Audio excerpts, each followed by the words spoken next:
What up, YouTube? Back with another video here. Back with my buddy Lee Hayward. Almost sound like Lee Haney. Almost. You kind of tweak it a little bit. Who would win in the flex down right now? You or Lee Haney? I don't know, man. He's pretty jacked still, right? I mean, he keeps himself in shape. Man. Is he? How old is he? He's in his 50s for sure, man. Probably even older, but I don't know. Damn. Well, we were just talking about turning 40. Yeah. Lee just turned 40.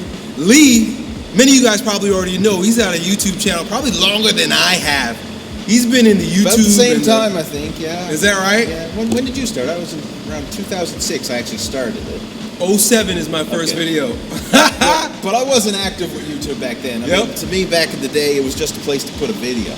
That's what I did. Like, how I started YouTube is I was training for powerlifting back in the day. And I used to take my camera into the gym, and I just set it up, and I wanted to critique my form. Mm-hmm. So I wanted to say, okay, am I squatting deep enough to pass in competition? Yeah. Am I pausing the bar on the chest, that's going to pass? And that's all I did. And then, of course, if I hit a PR, I want to share that with my buddies. Yeah. Put it up on YouTube. And that was all I did with it. So that for a few years, there was nothing more than just sharing a few personal best lifts. I think that's what it was back then. Anyway, it was just like little personal clips and stuff. Because I did the same thing. It's changed tremendously since then. It's a business. It's a community. I mean, it's a search engine. Yeah. I mean, I've had videos back in the day with over 1 million views, and then people were saying, why don't you monetize your channel? And I'm like, I don't even know what that is. Yeah. Same here. You were also one of the first guys to start building websites and selling ebooks and stuff like that. E-entrepreneur, internet entrepreneur, before it became like a cool thing. Yeah. Now, like, we have an entire generation of people who, like, that's what everybody aspires to be a YouTuber and to be a internet entrepreneur. Yeah. But you were doing it back when, I guess you must have been like coding websites with HTML. Oh, way back. I got a story. See, we're on this topic. I got to let this one. I went through high school not knowing how to use a computer. Right? Never knew anything. And then, of course, graduated high school. I said, man, I think these computers are probably going to be the way of the future. I got a hunch. So I went to school after high school to study computers. And part of that course was a computer studies course covering programming and networking and HTML websites. And that's where I built my very first website. This is back in 97. Wow. So I started my first website in 97.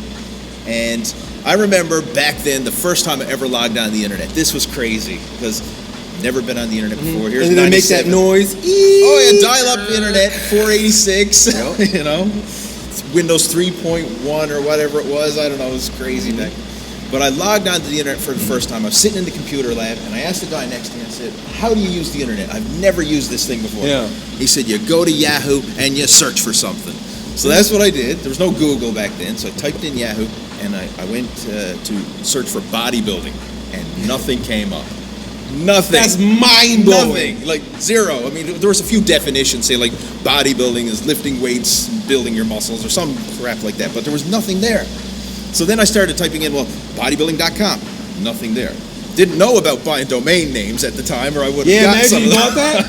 Then I typed in workout.com. Nothing. Like anything.com, and nothing was coming up. Finally, I typed in sex.com and something came up. That's where I spent the rest of my time. That's another topic. We'll leave that one. But man, I was like one of the pioneers. So I started my very first website back in 97. And like just by default, anybody who worked out, anybody who had an internet connection, they knew who Lee Hayward was because there was nothing else there. So that's incredible. Yeah, my uncle, who was a bodybuilder, I remember he was telling me about you also too. He's like, you got to check out this guy Lee Hayward, right? If you get an internet connection. if you get an internet connection. You were famous. Before I met you, to me I was like, oh wow, that's the guy on the internet. That's the guy on the internet, yeah. It's crazy. I used to go to the grocery store, I go anywhere, and people, you're that guy on the internet. You got the website. Because there was you could probably count on your fingers and toes how many bodybuilding sites there were, right? Isn't that crazy? And I was right there with you. I didn't get my first email address until I was in college. Okay. And so, when did you decide that you were going to turn your website into a business? This is kind of strange because I always, in my gut, knew that I wanted to create a business. I watched my parents. I mean, they were employees. My dad worked for the government. My mom was a nurse. And didn't want to do that. I knew in my gut I didn't want to do that. And thankfully, my dad had some old Tony Robbins tapes back in the day, the old unlimited power cassette tapes. Some of you guys watching this, you don't even know what a cassette tape is, right? Or you never used one. Yeah. But I had the old Tony Robbins cassette tapes. And I listened to those over and over until they literally broke. The tape like snapped because I played them so often. Mm-hmm. And that just kind of programmed my mind in that there's more out there than just this go get a 9-to-5 job. Yep. So in my gut, I knew I didn't want to do that. And I was thinking, okay, this internet thing, maybe there's something here. Yeah, maybe. You know, maybe there's something here, right? So I basically, I just started my own website, which was just a general bodybuilding information site. And one of the first programs that I ever wrote was a bench press program. Blast your bench. That's right. Remember that? Yeah. And I remember studying business back in the day and say, if you could get 100% markup on your product, that's really good. So I did the math in my head. I said, okay, I'm going to send this program to people, and I want to get 100% markup. So I printed the program off from an inkjet printer at home. Yep. There was 3 pages, double-sided, so I had a 6-page bench press program. And I figured, okay, the cost of the paper, cost of the ink, the cost of the stamp, the envelope, I think it's going to cost me about $1 to sell this bench press program. So I said, if I charge $2, I got 100% markup. Yeah. So I started charging $2 for my bench press program back in '97. And there was no collect internet or no collect credit cards or nothing like that. So it was just send cash check or money order to Lee Hayward. And I did that, and weeks went by, months went by, nothing happened. Then one day, my dad went to the post office and he said, Lee, there's 2 letters in the mail for you, and they're from the United States. I'm back home in Canada. He said, who in the hell is mailing you from the United States? Yeah. And I said, all right, let's rip these open. And they were 2 orders for my $2 bench press program. So my first day in business, I made $4. Wow. Yeah, That's and how I started that. It really wasn't that long ago, too. Like you and I were talking like we're super old school and stuff. We're really not, really. But to consider there was only 20 years ago, 1997. 20 years in the greater scheme of things is nothing. It really isn't. But you were literally not a pioneer. I think of myself as a pioneer. You were a pathfinder, meaning there was nobody else doing it. No, there wasn't. Yeah. So a lot of you guys, a lot of the guys that are watching this probably aspire to be YouTubers or they're trainers. Yeah. I mean, it's a whole thing now. It's the way of the world right now. Yep.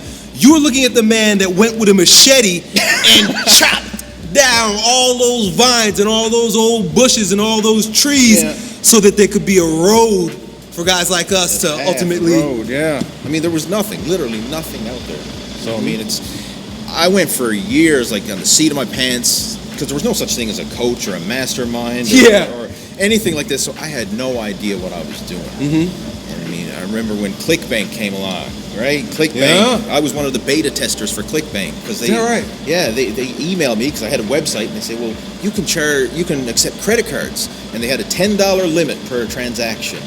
So that's how I started. Then I sold my bench press program and a fat loss program through ClickBank, and then that just skyrocketed the business in the sense because now people could order and get an instant download. Yeah, that makes a big difference. But it took years for that to catch on because people were so skeptical of putting their credit card on the internet. You probably remember that. I mean, I'm not doing that internet banking or credit card. Yeah, it seems like it's a scam. Everything on the internet is either porn or spam.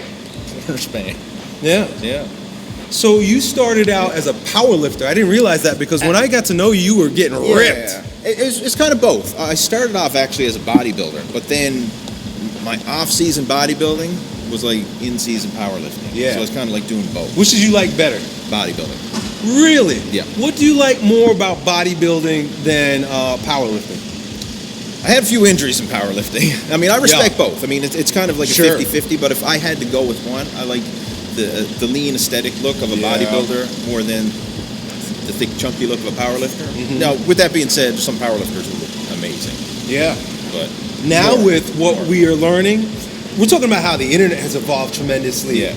But what we're learning in the realm of fitness and bodybuilding and strength training has evolved tremendously over just these past few years also too. Yeah. Because when I was being a strongman, I started strongman. My first competition was like in 08, 09. Okay. If you're going to be a great strongman, you're fat.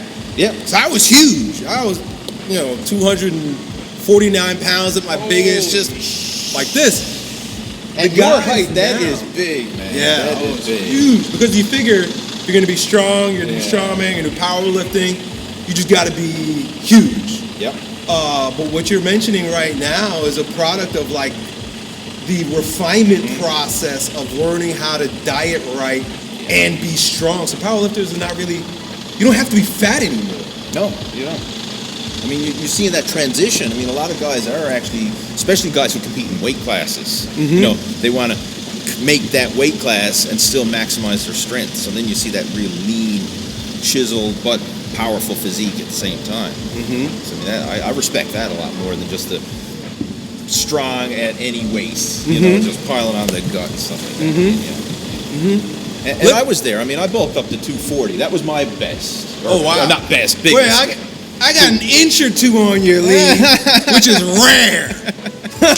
Vertically challenged. Yeah, he's a tall man. Yeah. But yeah, I mean, that was big. And I mean, I was strong, could lift heavy at that weight. But man, I used to get winded climbing a flight of stairs. Yeah, I remember those days. Right, bend over, tie my shoes, and have to like take a few breaths. It's just so no functional strength. Yep, I remember being a fat ass like that too. Take 5 minutes and then do a lift. Yeah, that's great. Then you had to take another 10 minutes to recover from that lift. It's a lot of fun. But I see what you're saying about being lean, being aesthetic. Also too, like we mentioned earlier, you and I are both reaching that second half of life. They say that life doesn't start till 40. I like to hear that because I'm just getting started. Just getting started. Hey, I just started back in October. So that's when I turned 40, back in October. And it's been a milestone. It really has, because I've a mindset shift, because every time you hit an age with a zero on the end, it's kind of like, when you hit 20, boom, okay, now you're past the teenager years, now you're getting into your adult years. You're supposed to be like more mature. And then when you hit 30, well, geez, I'm grown up. 40. And then if you got kids along with that, I mean, I just became a father a couple of years ago, so I have a new respect for fathers. This man's been a father for a long time. Yeah. But it's not about us anymore. It's like we got to help I had to be the best version of me, right, to help my son be the best version of him. I want to be that role model for him. So I mean, it's changed my perspective entirely. So now I'm not working out for me. I'm not getting in shape for me. I'm getting in shape for my son. Yeah, and it's changed. I mean, I'm sure you can relate to this. I mean, share your experience with that. Oh, big time. Yeah. Well,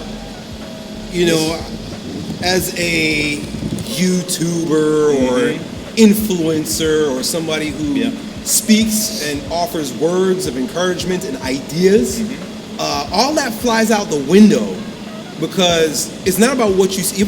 My kids, I've got my daughter is a teenager. I've got 4 of them. It doesn't matter what I say or what I know or what I preach or who I influence. It's more about who I'm being. And if I'm not in integrity, if I'm not lined up, if I'm not being everything that I would hope for them to be, then the words go in one ear and out the other. I'm better off, and I'm learning this too. I speak a whole lot less in my house than I used to. There was a time when my kids were growing up, and I'm trying to teach them through words and explain things. And maybe the past year or two, I've realized that the less I say and the more I demonstrate, the more I am it, the better the feedback. So that's what I hear you saying. I'm going to take that to heart. That's a good lesson there. I'm going to take that one to heart. Because it's who you are. They don't hear what you say. No, they see what you do. They don't care who you are. Like maybe some people are impressed, right? Hey, the guy who created the first bodybuilding program on the internet. Hey, yo, Elliott, million subscribers. They don't care. It does not matter. So all that flies out the window, and it's more about who we're being. And I think it's easier to be a bodybuilder in this second half of life than a power lifter or a strength athlete. What do you think? I think so. Meaning it's easier on the joints, it's easier on the body, healthier maybe? Yes, if you do it right. I mean, the whole sport of bodybuilding in itself, I mean, you look at like competitive bodybuilding when you get performance-enhancing drugs and things like that. Okay, that's pushing the limits. But if you're building your body, building naturally and trying to just look after yourself, build it, be strong and healthy and lean, I mean, there's nothing healthier. So some of the pioneers, like in bodybuilding, it's funny. I'm really attracted to like the old school guys. I am too. You know, Eugene Sando. Yeah. I just discovered Bernard. I can't even remember his name because I didn't realize how popular he was. But he was in it. He influenced Eugene Sando. Okay. But Bernard something anyway. But like old books from like 1908 and stuff like that. Those really old school guys. They were more interested in health. Bernard McFadden. So I'm reading his book. It's called Extreme Vitality. Cool. Vitality Supreme. And like, it's a bodybuilding book, but he begins with cleansing the alimentary canal, how to walk and create pumping in the body, how to breathe. And it was like a lot of little silly exercises. I say silly because we know a lot more now, but they were designed to strengthen the spine. It was all these things that were designed not to build huge pectorals and big glutes and all that shit. It was about how could you be the most magnificent, vital, vibrant, powerful man. Even Eugene Sando, you know, he was a strong dude. He had great muscles. He was no Lee Hayward, you know, because you got much more bigger muscles than him, or Lee Haney. But he was lean. That was the thing. Like, he was a strong man. Yeah. But the thing that separated him from all the other strong men is when he took his shirt off, people were like, whoa, look, this guy's got abs, he's got definition. He even created the first, like a box with the right lighting so that you could get in there and he could pose and highlight the shadows so you could see the abs and all that. I mean, he created all that. You know, he'd take pictures with a leaf on his dick, like this, holding a barbell. You think posing trunks are skimpy nowadays? He wore a fig leaf. If there was Instagram back when he was around, oh my God. He would have millions of subscribers. They would also lump him in with the bears, you know, the big homosexuals. Here's that guy with a leaf on his dick. They be sending him all kinds. They sliding in his DM. They be DMing him. Yeah. So Eugene Sando, and you say you like the old school guys. Who are some of your influences? The biggest one for me is Arnold. I mean, how many people have not been influenced by Arnold? Anybody, right? But when I seen him first was, I remember watching Conan the Barbarian. That was my first experience with seeing a man with muscles, right?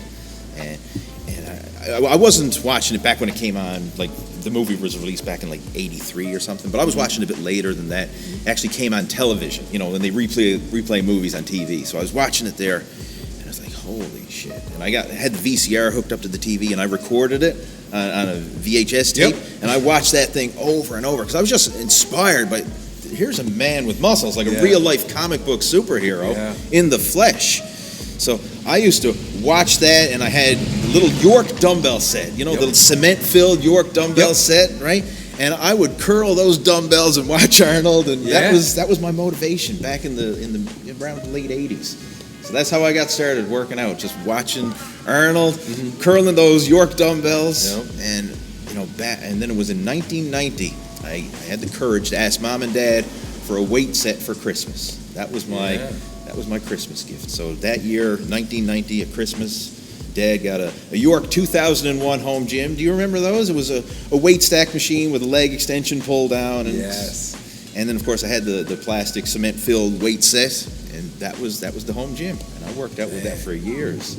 So much has evolved. Oh, man. And it's so rapid, too. You know, it's not like we're talking about lifetimes ago. No. We're talking pre-internet, pre-rogue fitness equipment. Yeah, all this stuff is so brand new. And I think we could kind of take it for granted sometimes. You know, and I'm talking mostly to guys, again, I sound like a geezer. But like to guys a little bit younger, you got to realize this whole industry just really blew up. We're just in infancy.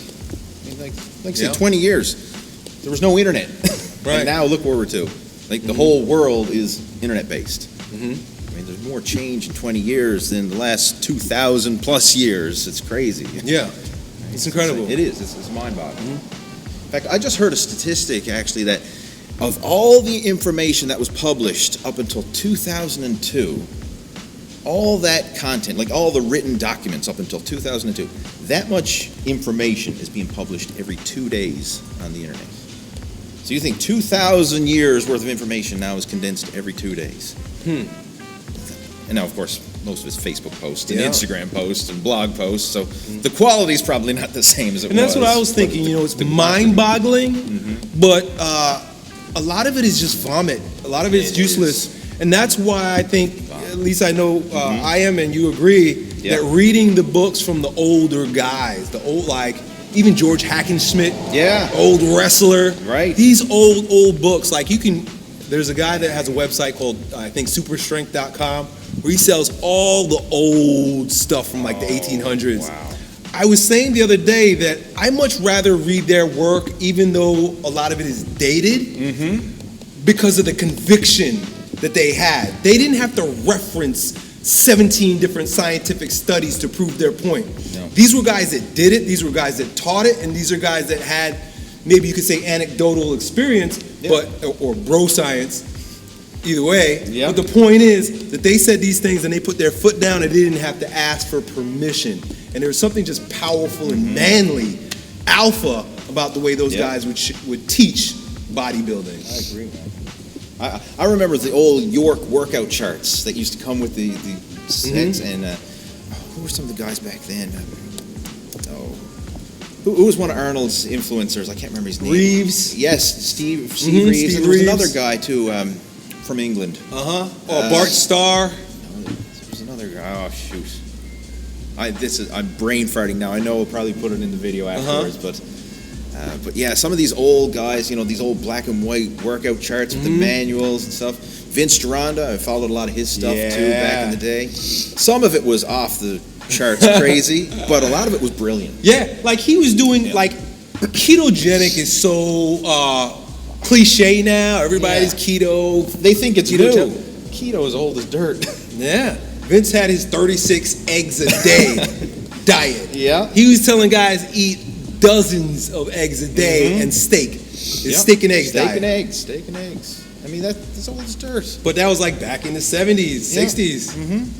I mean, for as long as we can think of, if people wanted to lose weight, they just cut out the bread, cut out the starch, boom. And it would increase testosterone. Yeah. So I have a question about getting older, right? I don't even know if I like that term, because I feel like I'm growing younger with a lot of the choices that I'm making now in my life, where maybe biologically I am getting younger because I'm treating my body differently. Right. And so I'm curious, what kind of things do you do differently now, moving into this new season of life? One big thing that I'm doing right now is no alcohol, no recreational drugs. I was never into that stuff anyway, but I did drink socially when I was younger. I haven't drank since 2011. Wow. That's the last time I drank. And I can remember that because I actually competed in my last bodybuilding competition in 2011. So as I was dieting for the show, I stopped drinking beforehand, and then I went through the whole contest prep, and then after the show, people going out to the bars and that for the after party, and I said, you know what, I really don't want to have a drink. I'm just going to have a bottle of water. That's cool with me. And I don't want it. I don't crave it. So I just haven't had a drink since. So that's huge. I mean, just think of where we going on now? Not 8 years of no alcohol. Yeah, I mean, that's a lot of wear and tear on your system. Right. And so the impact on your hormones, because apparently, alcohol lowers testosterone. Sure. And all that stress on the liver, and you probably got to deal with it. So that's one thing. That's huge. Another thing is very minimal processed foods. Very, like my diet is meat and veggies primarily. Like when I sit down to a meal, the first thing I have is a big, large garden salad. Just use that to fill my belly up, and then I'll have my chicken or steak or fish, whatever the protein source is. And then afterwards, that's when I'll fill up on some starchy carbohydrates, the potato, the rice, or the yams, or whatever.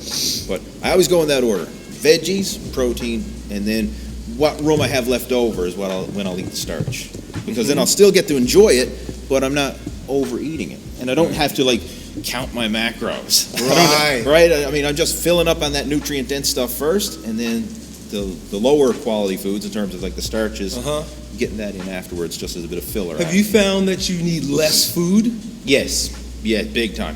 I practice intermittent fasting now. This is something I've never did. Sure, for my body. because that was sacrilege. Oh, you had to eat 6 times a day. Yeah. Right? You're counting the clock like, holy shit, it's been 3 hours. I'm going to go catabolic. And then it makes you hungry too. So the more you eat, the more you want to eat. Right. But yeah, I intermittent fast, so I probably have 2 meals a day. You know, so I mean, usually a late lunch, and then I'll probably have a dinner, maybe a snack before I go to bed or something. That's it. So all day long, and I'm clear, mentally clear. I find that you eat, makes me sluggish. Do you find that if you eat? Yeah. So one of the things I've brain discovered is when I eat the night before, like if I broke fast and I ate that evening, I don't wake up as quickly and as sharp as I do when I don't eat. So what I've been doing is I just don't eat. I think internet fasting, the new diet, just don't eat. That's it. Internet fasting is just putting your toe in the water. I'm a jump both feet guys in, so I've been doing prolonged fasting. Okay, so explain that. So minimally I'll do, they say OMAD, one meal a day. Yep. Well, I do NOMAD. No, man. No meal a day.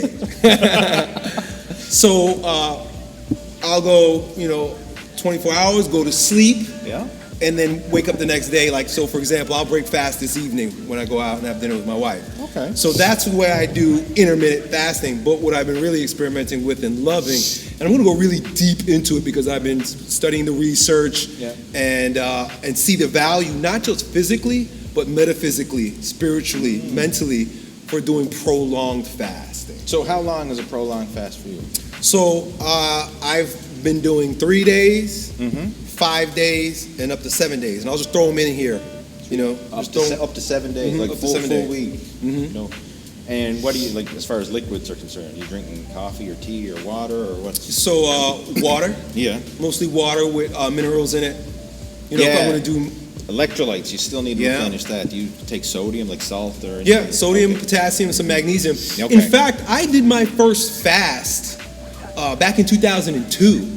Okay. I was doing it before. Wow. I did it, and I had been doing it yearly for 21 days in March. And I have that coming up this February, March, May, March. Yeah, March is coming up.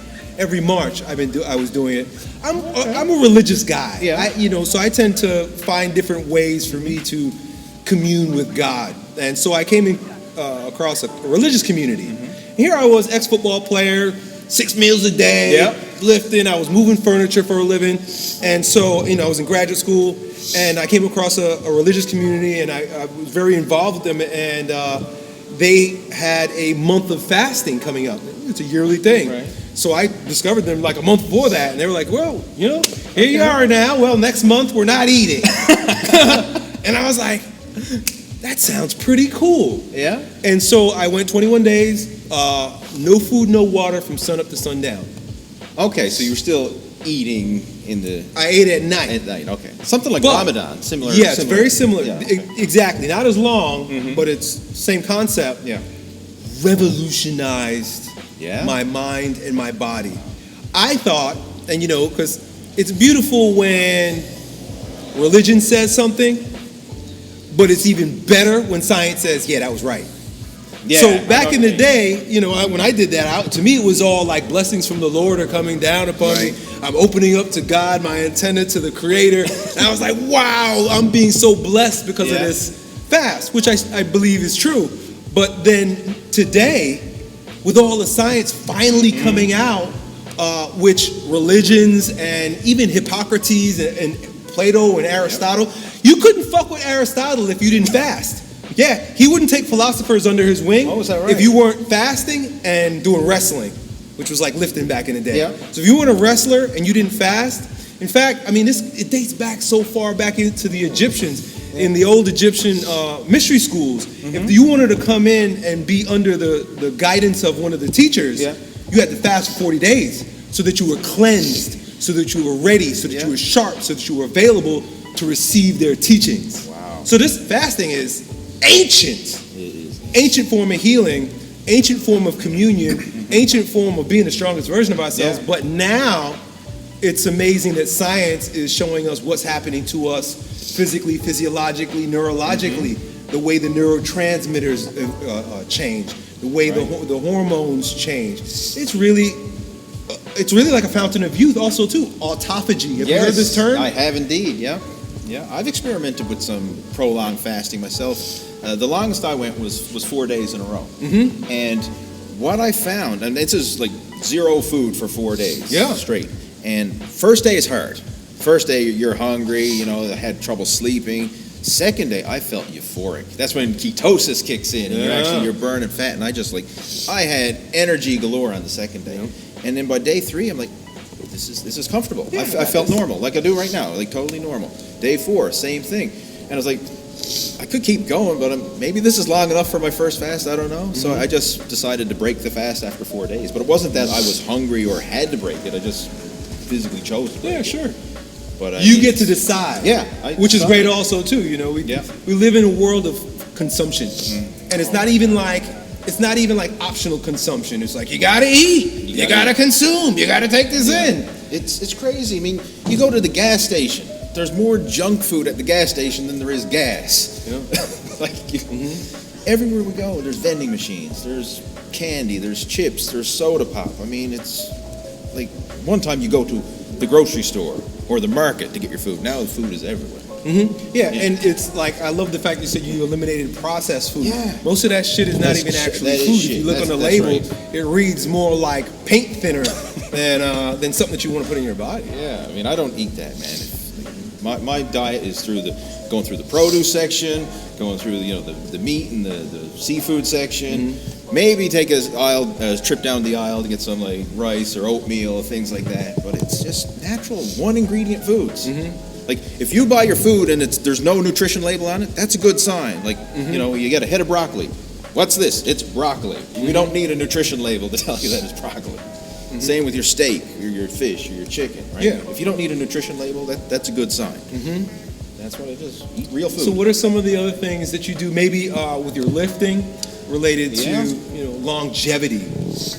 I've adopted a style of training that I like to call yin and yang training. Beautiful. So what I do now is I alternate one day, high intensity lifting, the next day is low intensity cardio. And for me, it's usually getting outside for a walk. Right? I mean, I live in Newfoundland, Canada. It's very rural, very beautiful in the winter and in summer, but getting out in the trails, in the fresh air, just like I could go for a walk in the woods, and it's not like spinning your wheels on the treadmill. Like you're on the treadmill, you're counting down the minutes. You get outdoors. You don't want it to end. Like I could be an hour, 2 hours. Like where did the time go? Because you're just enjoying nature. It's like active meditation. Just be there, just hear the birds, hear the wind. It's just being one with yourself, right? And I just love that. So I do that at least. I mean, ideally I would do it every day, but at least 3 days a week I get out for an hour plus, just walk in the woods. So that's my yin and yang: high intensity weight training one day, low intensity cardio the next, and I just alternate those. So that low intensity cardio day is giving my body some active recovery, resting off the joints, tendons, and ligaments from that strength training workout. But I'm staying active every single day. Every day I'm getting out and getting some exercise. But it's complementary. I'm not breaking the body down with 6 days a week in the gym. And there was a time when you were doing that. Oh yeah, I mean back in the bodybuilding days, it was 6 days a week in the gym. Sometimes twice a day. You can't do that now. Now, do you still use the same parameters? Or do you lift differently, meaning like you do less volume, more volume, higher reps, anything like that? More higher reps. One of the things I've started doing within the last several months is I'll take my warm-up weight, and in the past I'd probably just do like 5-10 reps of a warm-up weight because I didn't want to wear myself out for my heavy set. You want to save your strength for that heavy set. Now I'll take that warm-up weight and I'll do 20-30 reps with it. So I'm pre-exhausting the muscle with that warm-up weight so that I don't need to lift as heavy when I get to the heavy sets. Does that make sense? Right, 100%. Trying to more time under tension, stimulating the muscle without stressing the joints. And so much of the research is now showing us that we don't need to lift heavy. In fact, you can make the weight heavier by squeezing and tensing and creating that irritation. Yeah. And time under tension. I mean, that's huge, right? 400-pound bench presses are a thing of the past now for me. Yeah. Right? I'd rather hit the floor and rep out 50-plus push-ups. And this is not just for, we're talking, because we're reaching that next chapter in our life. This is not advice that's just for guys in that chapter. What I hear you saying are things that everyone will benefit from, no matter if you're a beginner lifter at 15 years old or 50 years old. These are good, sound principles. Yeah. I use that term over 40 because it's kind of... I like it. I like it. There's so much wisdom to it. I embrace it. Like, I can't wait. I'm thinking about creating another channel and calling it Elliott After 40 or something like that. Yeah, because to me, it's like a badge of honor. It's like, now the wisdom years come in. That's right, yeah. It's like so many people are doing life coaching in their 20s and 30s. Like, you haven't lived enough life to do a life coaching. Yeah. But now, once you've got over 40, now, you've been around. Had all the injuries, made all the mistakes. You've got enough experience now that you can actually start teaching this stuff and have some street cred, if you will, because you've been there and you've done that. Not just, I've read it in a book or I've read it from studies or whatever.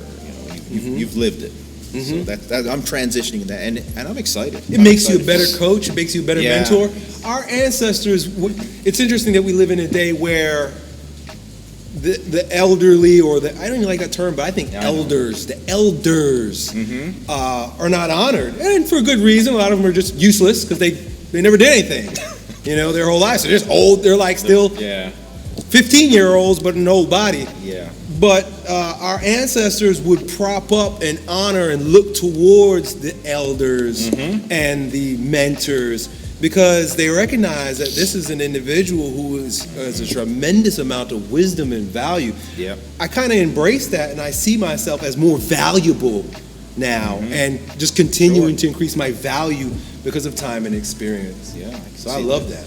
I respect that, for sure. And things were different, like back in the days before we had all this information available. Right. I mean, you had to learn from people who did it, not reading it on a website or something like that. For the days of books and websites. And I think the pendulum's going to swing also too, because anybody, like I said, there's a lot of vomit on the internet. There is. Anybody can regurgitate anything after reading the book. They're an expert.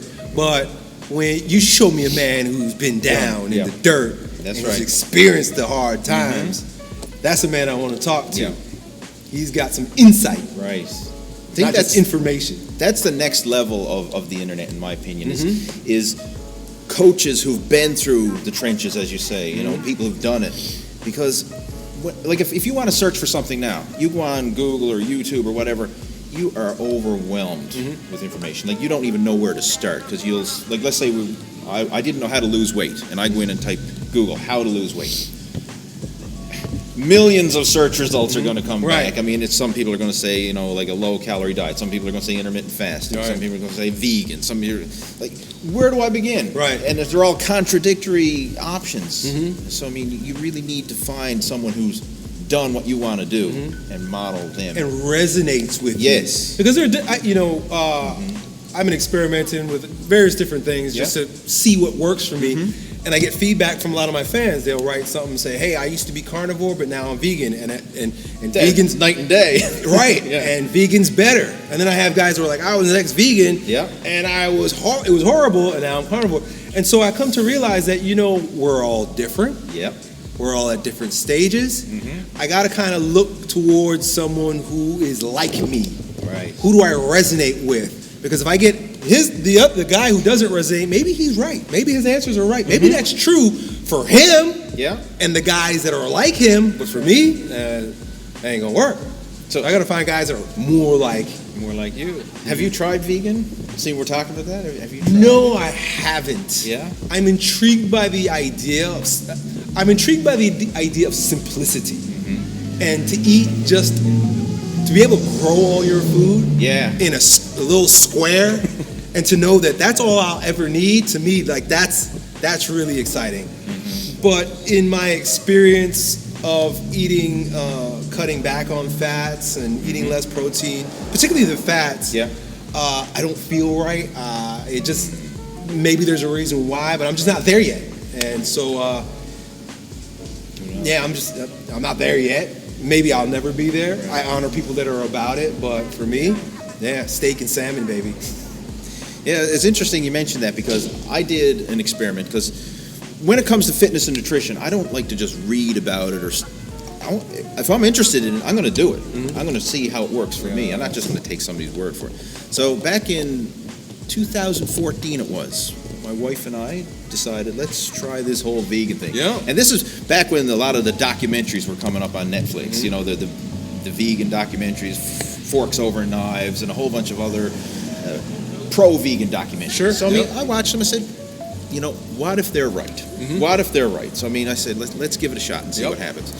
First week, we just, cut out all animal products and just purely plant-based and very heavy into the vegetables. Felt amazing first week. So like this detox. I almost felt euphoric after the first week. Second week, I was like, okay, this is okay. Third week comes on, and it's just, I don't know. It's kind of like I felt flat. Like I was eating a ton of food. I wasn't counting calories. I was just eating. And, of course, all high-carb foods. But I couldn't get full. It's like I'd go to the gym and work out. I couldn't get a pump, even though I'm eating hundreds of grams of carbs a day. Amazing. Right? So we stuck it out for 6 months. I said, I'll give this a shot. So we stuck it out for 6 months, and I was actually losing weight and gaining body fat. Right. Losing weight and gaining fat. So I'm losing lean mass and gaining body fat. Yep. And just, again, going to the gym, no energy, no strength. Like, when you do a set, you feel that tightness in your muscles. Yeah. That wasn't there. Right. They were just like flat. But one thing I will say, my cardiovascular endurance did not suffer. I was big into mountain biking, and I found like I could ride no problem with my cardio. I wasn't even getting that lactic acid burn because I was like, but I found strength and the muscle fullness just wasn't there. Yeah, man. So after 6 months, I said, I'm going to gradually. 6 months. Wow, God bless you. So I gradually introduced. I said, well, let's go vegetarian. So I added in the milk and the eggs, right? So and of course whey protein and stuff like that, and that made a difference. And I said, well, let's go pescatarian. Let's put the fish back in. Felt better again. And then I finally said, well, let's just go back to eating real food. Well balanced diet of meat and veggies and complex carbs, and I just felt amazing then. So I just found out I need that stuff for my body to work. So no disrespect to somebody who's making a vegan diet work, but it's not for me. I'm not judging. No, I tried it, but it just wasn't right for me. Maybe some other time. Hey, so these guys are about to get started with a workout, so we're gonna wrap up, man. Thank you. Hey, man, coming down and spending some time with me here, making this video and stuff. Yeah, it was cool. Awesome. Check out Lee Hayward on YouTube if you haven't already. Yeah. Not the pioneer, not even the pioneer, the pathfinder. I like that, the machete chopper. Yeah, there was no path. You made the path. Yeah. I say I'm a pioneer because the path wasn't really paved like a highway like it is now, but you're the one that came through and made it, man. Machete, man. Keep up the great work. Thank you so much. Appreciate it. Done.